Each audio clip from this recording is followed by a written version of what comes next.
And I'm Eve Samples, Executive Director at Friends of the Everglades, here for our mid-session legislative update. I'm with my colleague Gil Smart, who's our Policy Director at Friends of the Everglades. He also wears a second hat as Executive Director of Votewater, but today he's here with us on behalf of Friends of the Everglades. So welcome, Gil. Great to have you here. Thank you. Just to orient everyone who has joined us before or who hasn't, I first want to thank the Tierney and Wetzel Foundation that sponsors our legislative accountability work. We've really been able to up our game in Tallahassee in recent years and help keep all of you informed about fast-flying legislation, what it means for our environment, what it means for your lives, help bring that information back to you so you can act on it. The Tierney and Wetzel Foundation has been instrumental in helping us do that, so shout out to them. And just to refresh your memory too, we drop a mid-session report at the same time we do our mid-session live stream every year. So if you go to everglades.org right now, you can check out that report, follow along, look at our bill tracker. It's looming large in the middle of legislative session. So here we are. Gil's going to give us an overview of the status of some key legislation we're tracking right now. We're going to spend a lot of time talking about the state parks legislation that I know many folks are watching and interested to hear updates on. Gil and I were just in Tallahassee last week lobbying on that bill, and we had some success, but there's more work to do. So we're going to talk to you about that. We know it can be really hard to monitor what's going on in Tallahassee. It takes half a day or more to drive there from most of Florida. So we're bringing it back home to you. This is important action, and we really want to help you guys stay engaged. A reminder to our live audience that if you're watching, you can ask questions in the chat. You can do that on YouTube. You can do that on Facebook. If you put questions in the chat, we can see them. And if you're on Instagram, you can ask questions. It's a little more cumbersome, but we'll try to get to your questions there too.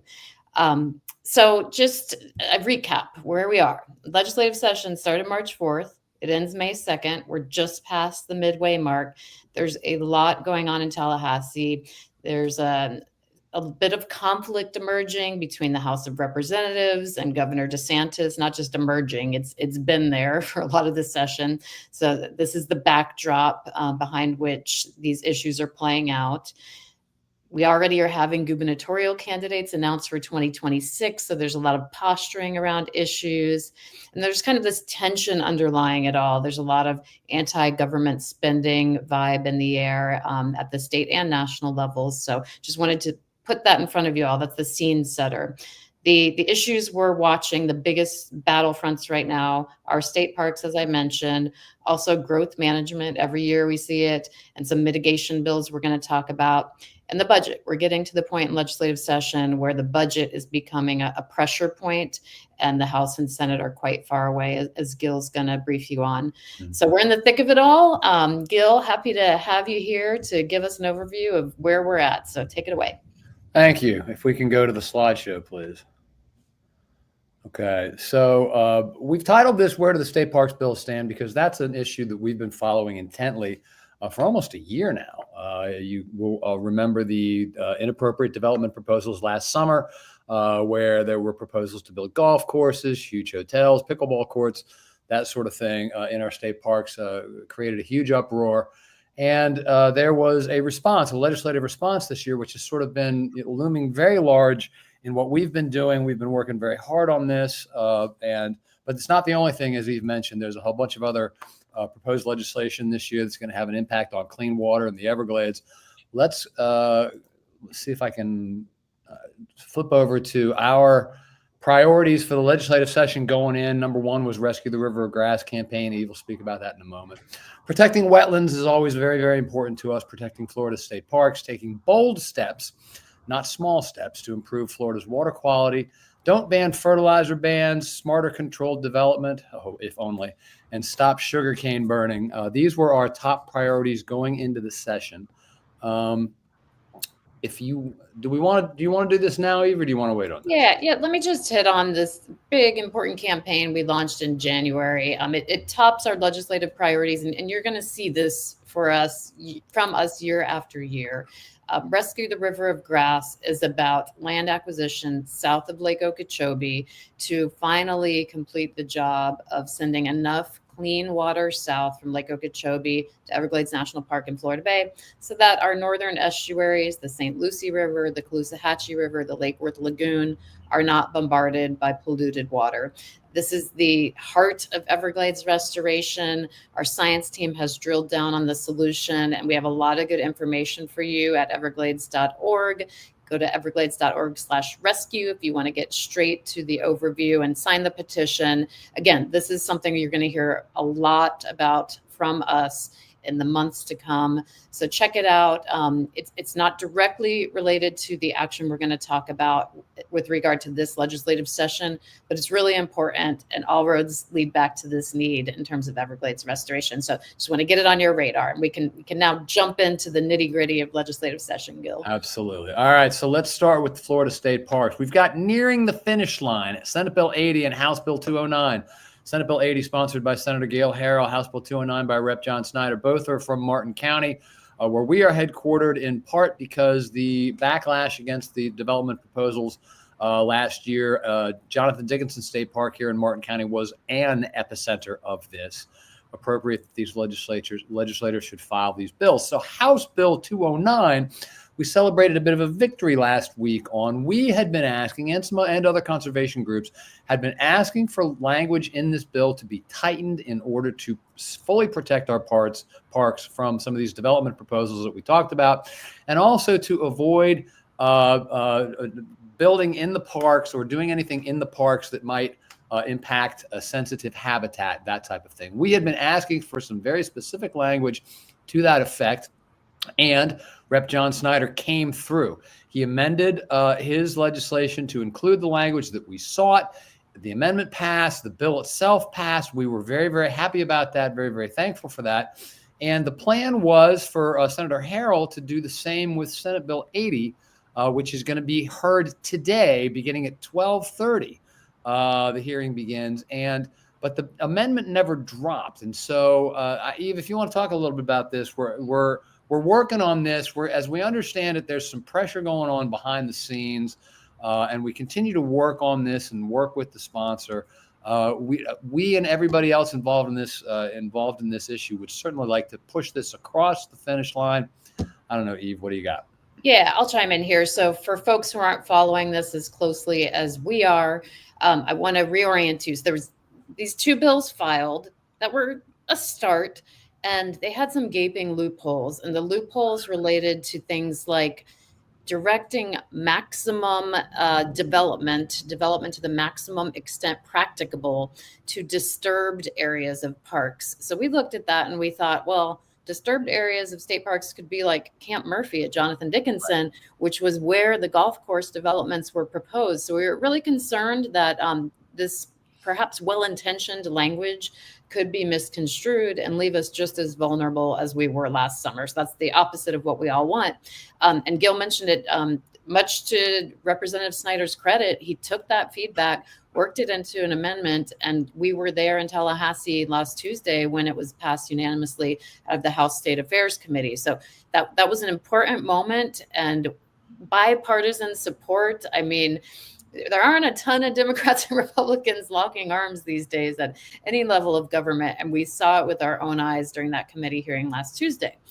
So here we are. We do believe Senator Harrell is receptive to these same changes, and the bill is on the agenda today, as Gil said, at 12:30, and it's on another committee agenda next week. So really hoping that these behind the scenes pressures that we're hearing about will lift so that we can get this good amendment, this good version of the bill that we saw move through the House, move through the Senate too. This is what the people want. People Absolutely came out in droves last summer to protect state parks. This isn't asking for the world, these amendments. It's tightening up language, and the House saw that very clearly. And we're hopeful that the Senate will get there too. Things never happen quite as quickly as you would like them to happen in Tallahassee, but we're working on it, we're watching it, and we're very hopeful. We got a little time here, and the next committee stop for SB 80 after today's committee the fiscal policy committee, Policy, yeah. which meets on Earth Day. Wouldn't it be nice on Earth Day to get this bill passed through the Senate? Right. But time is running a little short because that's going to be actually the last day for Senate hearings. It is today going to be heard by the Appropriations Committee on Agricultural, Environment, and General Government, again, beginning at 12:30. We have a trustee staff member watching that, going to be watching that live stream on the Florida channel. And if something breaks while we're still on the air here, so to speak, we'll let you know. Yes. But just to wrap this, one of the things we've been saying consistently is, look, the state legislators obviously want to get something passed here, and that's good, but we can't pass a bill that's going to permit the type of development that we saw last summer. The worst thing in the world would be to pass a bill, everyone pats themselves on the back, takes a victory lap, and there are loopholes in it, and then somehow we wind up right back at square one with development that nobody wants, and people are going to say, I thought we prevented this. That's exactly what we're hoping this legislation will do, is prevent that. So keep your fingers crossed and stay tuned. Yeah, I'll just add shout out to all the folks who showed up at the recent State Parks Love Fest on April 5th around the state. Really great, positive, peaceful, very peaceful protests in support of our state parks. Rallies more than protests, really. And I think people are still really tuned into this issue. And for those of you watching who are, thank you. It's really important, and it is making a difference, even if things aren't moving as fast as all of us would like. Right. Moving right along. Again, I mentioned earlier, one of our big priorities is always protecting wetlands. And these bills, Senate Bill 492, House Bill 1175, might be the worst pair of bills in the legislature this year. It has to do with wetlands mitigation banking. Mitigation banking is a concept whereby if I want to destroy wetlands, if I'm a developer and I want to build something that's going to harm wetlands, I need to mitigate that harm. And you can do that by restoring or creating or that sort of thing. Wetlands, you can create wetlands or reduce impacts to wetlands somewhere else. And generally, at this stage, you have to have the mitigation going on in the same watershed where you're creating the harm. In other words, if I'm going to do something like build a dock, build a restaurant or something like along the St. Lucie River, ideally in the same watershed, I would also be mitigating the harm. I would buy mitigation credits from a mitigation bank that were generated when someone created or restored or whatever wetlands. This legislation would allow, you have to pay a little bit extra, but you would be allowed to buy mitigation bank credits from other watersheds. So impacts that you're creating to the St. Lucie River, for example, you could offset that, quote unquote, by buying mitigation bank credits generated maybe in Franklin County, maybe somewhere very, very far away.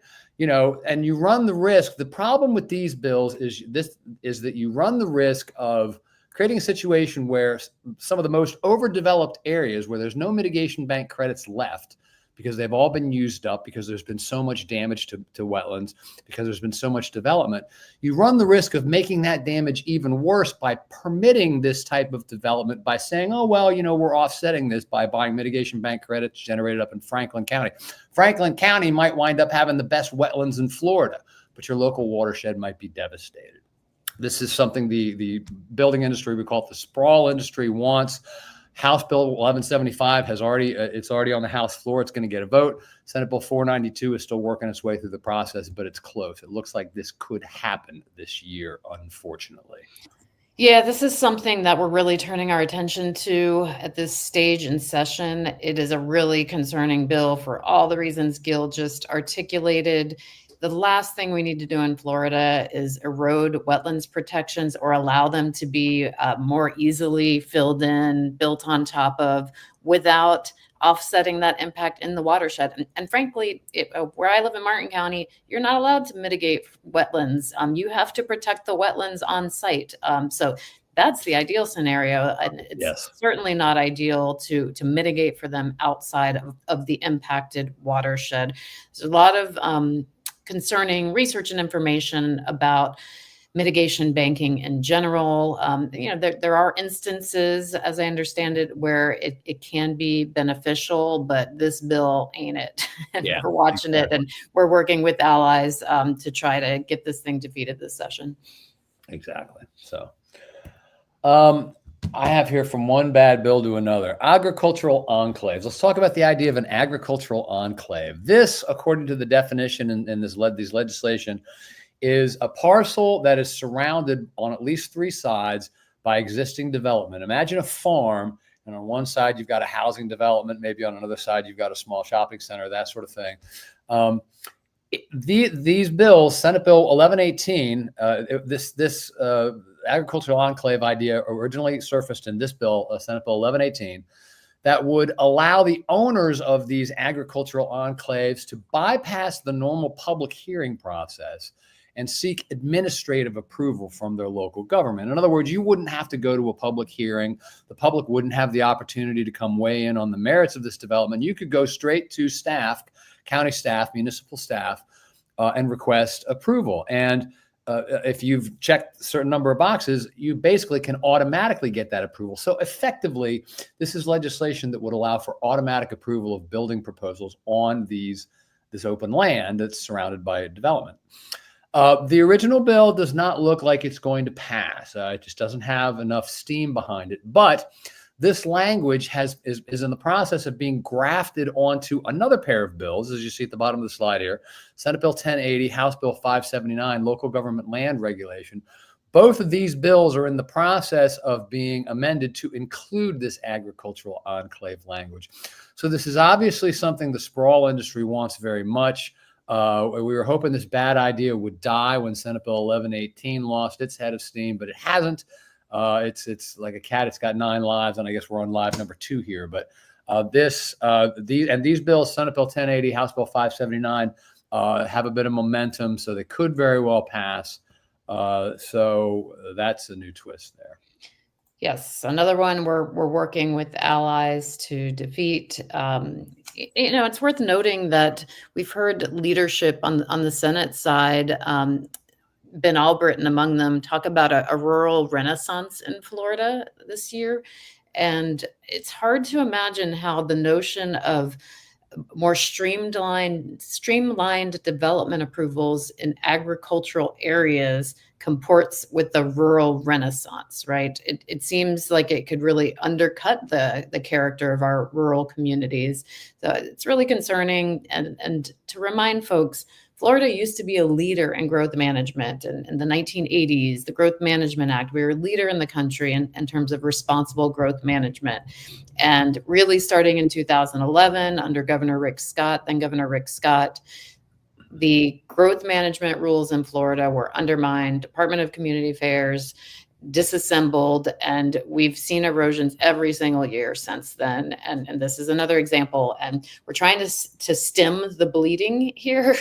And sometimes we win every year, and sometimes we don't. So we need your support and your attention to try to defeat this. We'll keep you guys informed on how you can weigh in. Yeah, Florida's insatiable appetite for growth drives these type of policy proposals forward. It is, the industry looking to make life easier, and this would make life easier. Again, if you own a piece of property like this and you want to develop it, you don't have to go through that cumbersome process. You don't have to listen to what the public thinks about your development or what the public's opinion is. You don't have to care about any of that. You can plow forward and basically do what you want.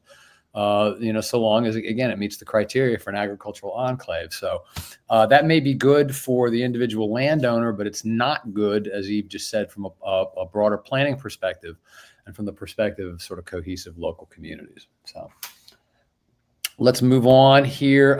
This is an interesting proposal this year. Senate Bill 7002.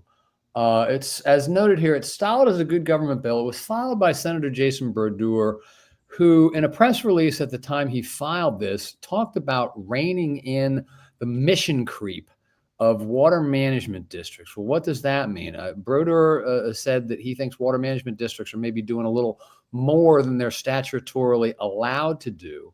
And this bill sought to sort of rein that in by imposing new budgetary requirements on water management districts, new transparency requirements, and particularly singled out the South Florida Water Management District for a number of new things that the district has to do in terms of when it lays out its budget, when it plans ahead for Everglades restoration projects.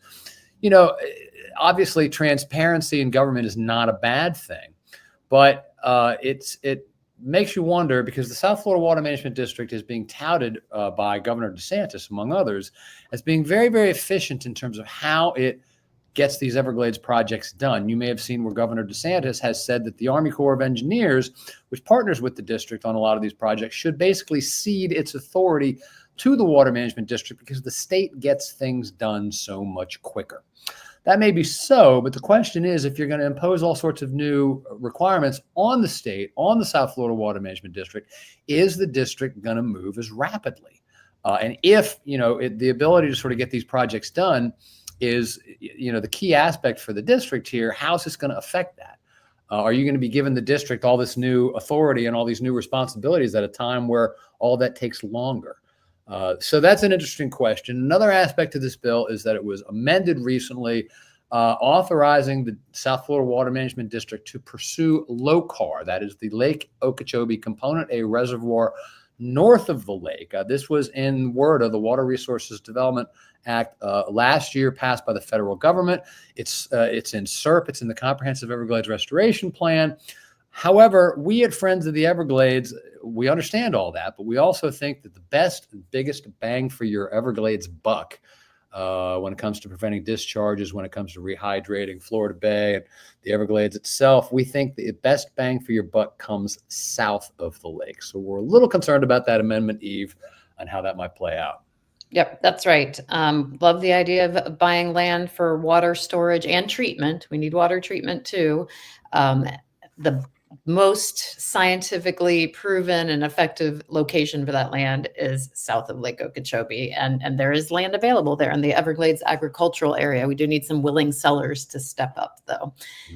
Hey, while we're talking about water management districts, let's just mention that there was some action there on the governing board of the South Florida Water Management District. 2 new governing board members were appointed last Thursday, and a previously serving governing board member was not confirmed by the Senate, Cheryl Meads. So the 2 new governing board members are Thomas Hurley, a developer from Martin County, who is well known to folks who opposed the so-called rural lifestyles amendment in Martin County that made Western lands more susceptible to development. And then Robert Spotswood is the other new appointee on the South Florida Water Management District, also a developer. And we're watching those. We'll be watching these new appointees, and certainly hoping that we hear them talking about the environmental needs of our region and our community. Yeah, it's concerning when you replace 2 people who had, sort of conservation-minded board members with developers. It makes you wonder if the balance of power isn't going to swing on this board. For a very long time, the governing board of the South Florida Water Management District was regarded by some in the clean water community as being way too beholden to special interests. And when Governor Ron DeSantis came in 2019 and he appointed a whole new board, it kind of, it was brought in. It seemed like it was a change, like a big change. And now with this latest development, you got to wonder if that's actually what it was. So, right. All right, moving right along. If I'm on the right page here, hold on. So there were some good bills this session, but unfortunately, as is too often the case, they have gone nowhere. The best bill, for my money, out of Tallahassee this year was Senate Bill 1646, House Bill 1575, called Water Quality Improvements. Among other things, this would have required state agencies to create plans to prevent and mitigate harmful algal blooms. Prevent and mitigate, not deal with them after the fact, as we tend to do. It also would have required state agencies to take action to ensure nitrogen levels continue to drop in Lake Okeechobee. This is a good piece of legislation, and this would actually address at the root many of the problems that we're dealing with. Again, harmful algal blooms, our approach is basically to deal with them after the fact. You may have seen that we're coming up with all sorts of new technological ways to do that by dumping chemicals in the water to dissipate the blooms after they are already there, that sort of thing. The idea of actually doing something to prevent and mitigate, to go after pollution at its source, is something we've been advocating for a very long time. So these bills were great, and neither bill has had a hearing. Safe Waterways Act.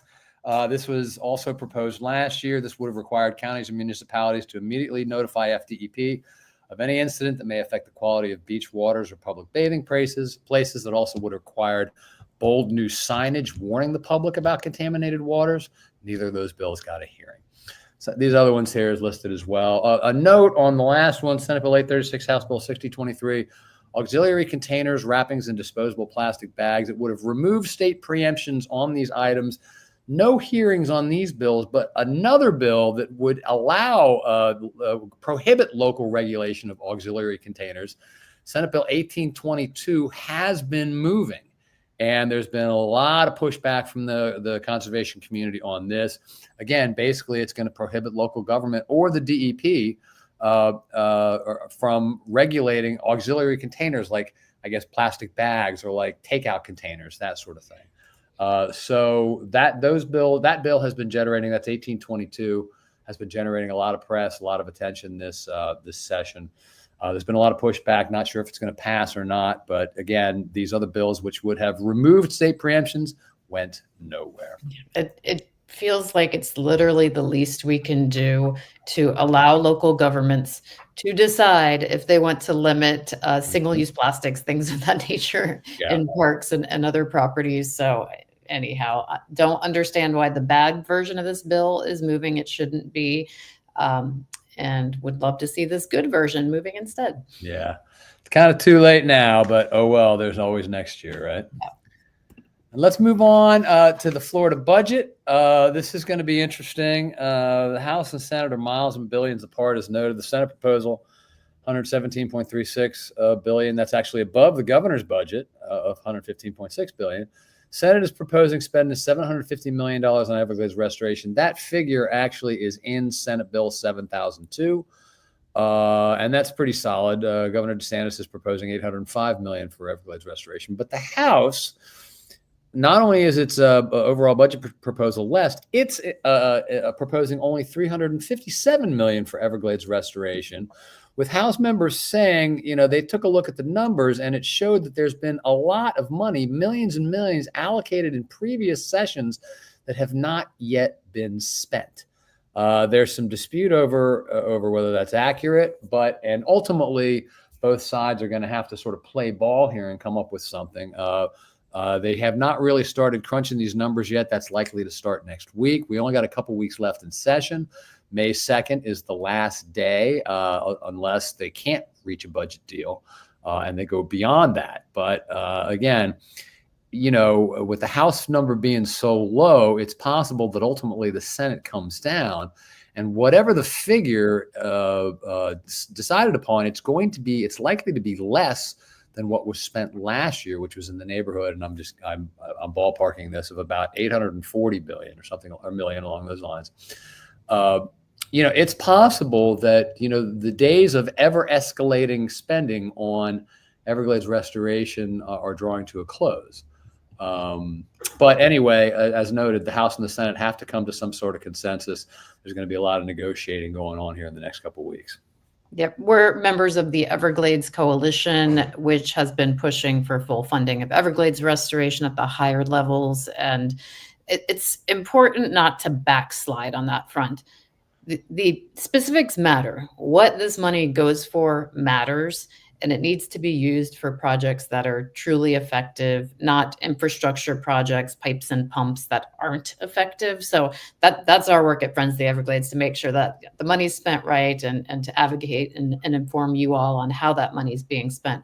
But what we certainly don't want to see is a big backslide in terms of this being a budget priority. Right. Investment in Everglades restoration pays off. It is good for our economy. It is good for public health. It's good for water supply. It's good for protecting the nature that all of us cherish. So there's many good reasons to do it, including economic reasons. So we're watching this and we'll keep you posted. Right. Absolutely. Clean water and Everglades restoration is a job creator. So yeah, 100%. All right. As noted, the session goes to May 2nd. This is our legislative accountability webpage. Visit Friends of the Everglades at everglades.org to check it out. We've got a running list of all the bills we're tracking. There's many more than we've discussed here today. And we've got sort of a rundown on exactly what the bill says, where it is in the process, who the sponsors are, that sort of thing. So check that out if you like more information along these lines. And I'll let Eve talk one more time about Rescue the River of Grass before we take some questions here.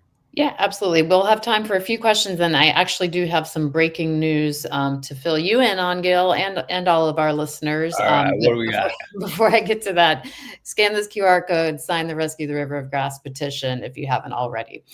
Okay, so while we were sitting here, Gil, I just got word that an amendment has been filed to Senate Bill 80 in the committee. It's being heard in this afternoon.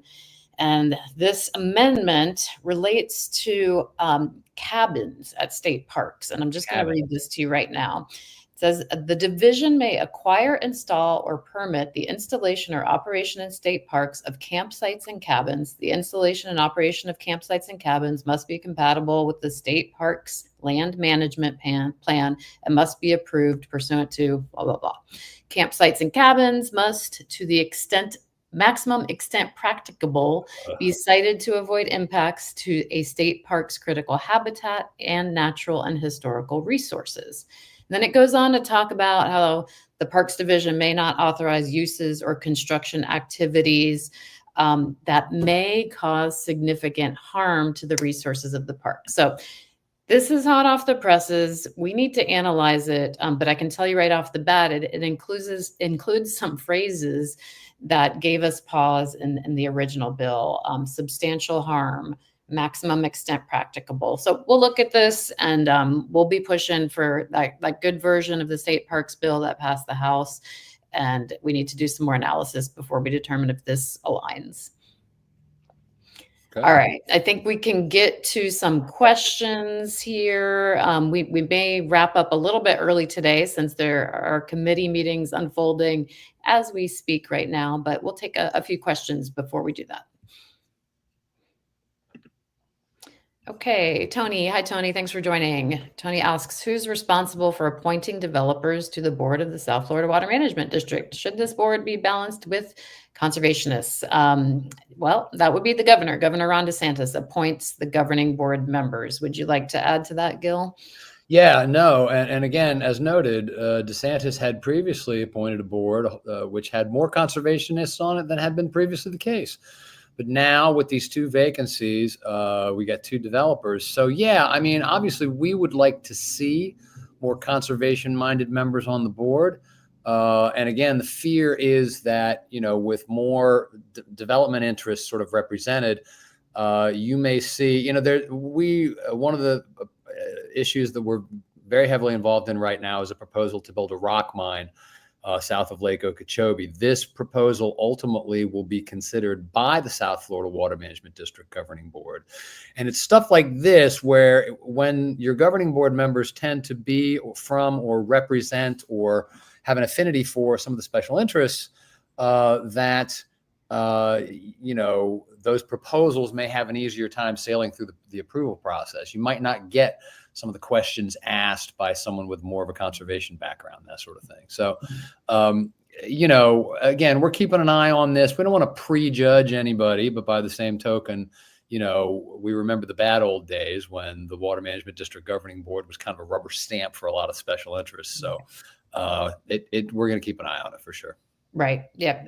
This looks very different than the board that Governor DeSantis appointed in early 2019 after the quote unquote midnight sugar leases were signed and the governor cleaned house as soon as he took office. And that was on the heels of a toxic algae crisis in our waterways in 2018. So he responded appropriately back then, and we were grateful for it. And we really were hoping that after Jackie Thurlow-Lippisch was not reappointed to her governing board seat, that we would see another environmentalist or conservationist advocate appointed. So again, we're going to keep an open mind. Folks who have development backgrounds could surprise us, right? And we will hope for that. We certainly hope we are surprised. We would love to be surprised. So yes, exactly. It looks like we actually don't have any more questions today, Gil. Maybe everybody else is tuning into the State Parks Committee hearing as well. So I think we can probably wrap up quickly. Do you have any? Oh, I take it back. We've got one more question here. All right, DJ, you got in just under the wire. All right. When the claim that millions of dollars of unspent money on Everglades restoration is brought up as an argument against further funding for restoration, what is a good response? Well, the money's already been allocated. The fact that it hasn't necessarily been spent doesn't mean that it's not going to go towards what the original allocation was.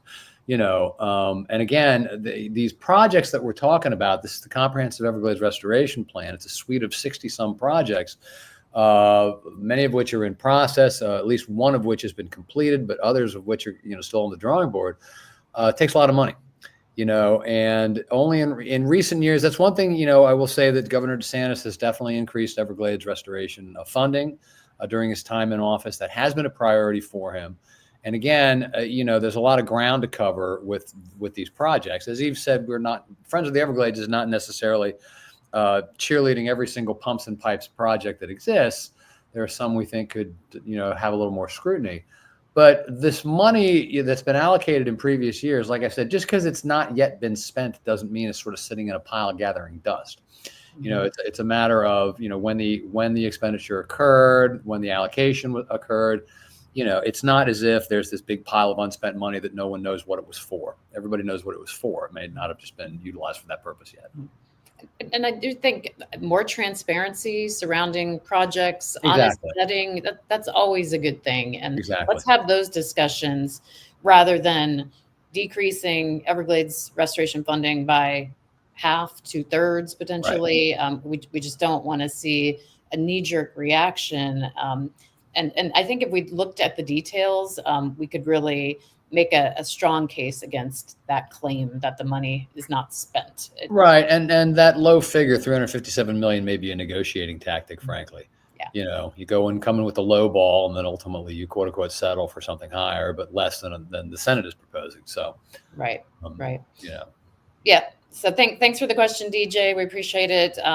We'll keep watching session and this final stretch here through the end of May. Gil, what are you going to be watching for in the final weeks? Well, if these bills that we talked about, the ones that we don't like, the bad bills, or look like they're going to move under the wire, get in under the wire and be proposed. I mean, that's something. The wetlands mitigation banking bill, again, that does seem to be moving, and we're hoping that we can do something to sort of slow its progress. There may be, as we get late into the session, some attempts at amendments where we're amending bad things on the bills that are moving. We could see the budget, there could be some interesting things appended to the budgets. So we're going to just be watching like a hawk, because this is the time of year when you really got to do that. Yeah, absolutely. Well, thanks, Gil. We'll be on it. Join us again in early May when we do a post-session recap, and we'll hope that we have good news for you on the Parks bill and that we were successful in killing a couple of those bad bills that we've flagged to you all. Thanks for tuning in, and we'll catch you next time.